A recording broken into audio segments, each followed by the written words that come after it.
A very good afternoon, Zimbabwe, and welcome to Africa and Beyond Television Network. We continue to take a look on what's happening in the nation of Zimbabwe without fear, without favor. Comrade Never Maswerasei says Emerson Dambudzo Mnangagwa is now discussing family Asylum. And remember, he's attending African Union Summit. I'm not so sure if it has ended, but I think yesterday he was there. And let us go straight to what Comrade Never Maswerasei says. Family Asylum discussions in progress. Good job because atikudzokera kumashure. Basa rakapera, and if he thinks he is invincible, he will see how wrong he has been for decades. Soon, ultimatums will kick in. Regera. So this is what Comrade Never Maswerasei has said. And we will continue to look at whatever which is happening in the nation of Zimbabwe so as to understand the political terrain. At this point in time, you know, the most difficult thing is to understand what is really happening politically, because a lot is happening. So what is of importance is to note that Emerson Mnangagwa is no longer loved by Zimbabweans. Zimbabweans avachada utungamiriri wava Mnangagwa. Vari kutaiwa baba makatadza, baba makafoira, zvinhu zvaoma, nyika chaiyo mamiriro yakaita yakaminama, zvakuda kuti muende munozorora. So this follows what Nick Mangwana had said. He said this morning His Excellency President Idi Mnangagwa received a courtesy call from Sheikh Shakbut Al Nayan, Minister of State of the United Arab Emirates in Addis Ababa.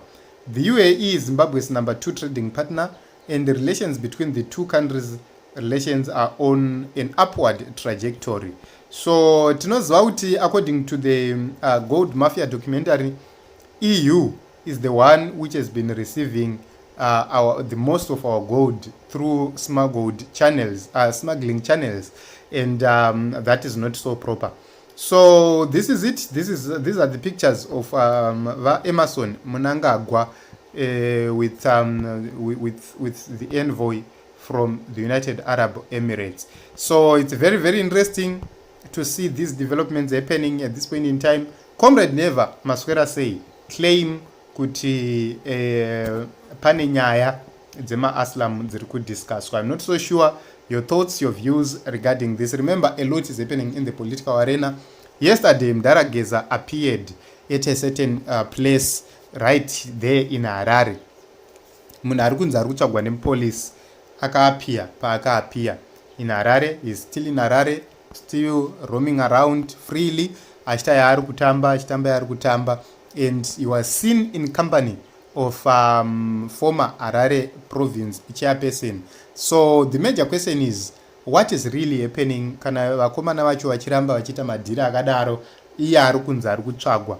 Why is it that the police only announces kuti tiri kuda Mnangagwa but they cannot arrest him? Was it a public relations issue, or were they trying to act as if vane zvavari kuita, or were they trying to intimidate people? We do not understand.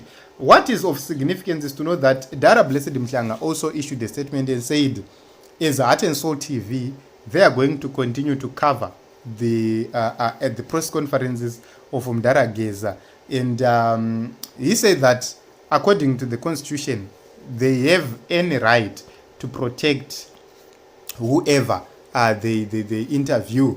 They don't need to reveal anything to the police. It is the job of the police, or the duty of the police, to find whoever they are looking for.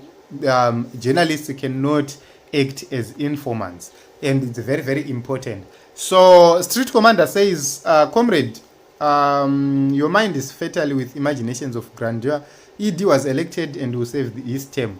That is democracy. Kwete hope idzo dzama kutaura mukobikenoro. So I believe that Nagaita Sana Street Commander, they lack wisdom, they lack understanding, and they fail to read the mood. In Zimbabwe right now, you can't tell what is going to happen. You cannot simply just make a conclusion from your head. So it's very interesting to note that Zimbabwe is boiling. Zimbabwe is burning, things are not well in Zimbabwe, and anything can happen anytime at this point in time. So imagine kuti police said toda kusunga Mnangagwa, ariko Mnangagwa muHarare, and the police can't arrest him.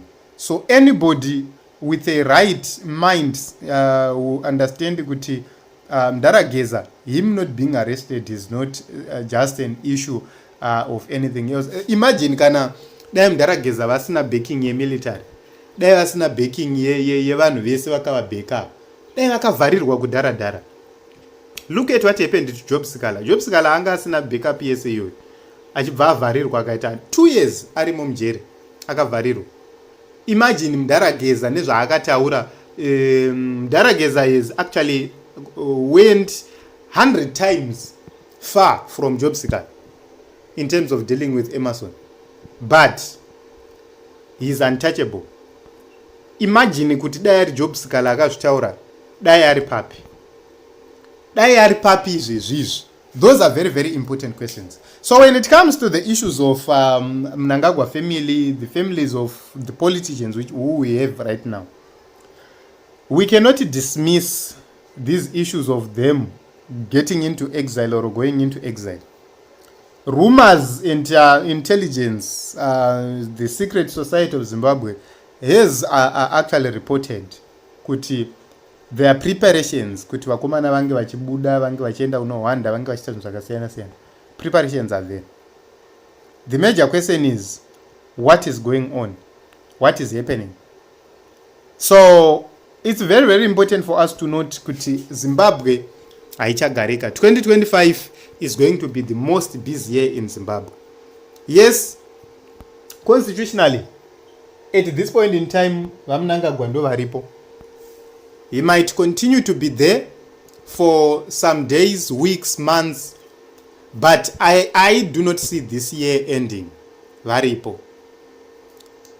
But what a lot of people might be expecting might not be what is going to come.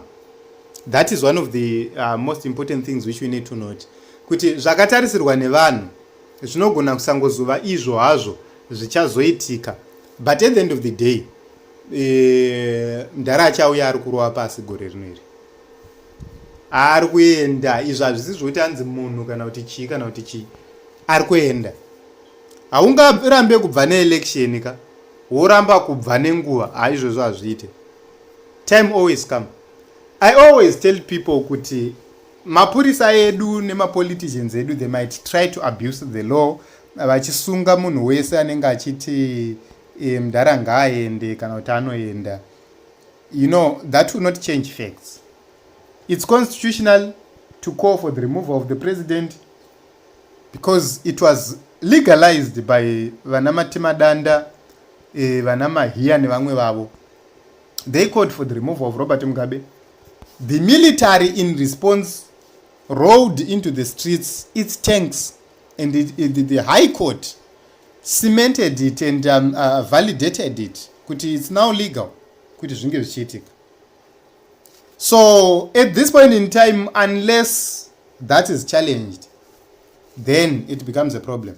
But for it to be challenged, kuti titi hazvisiri pamutemo, zviri kureva kuti in 2017 pane pakatoitika ku iyoyo inenge ichida kukiwiwa nekutoendesa vanhu vanenge vakakomita treason kujere. Ani muri kuzviona.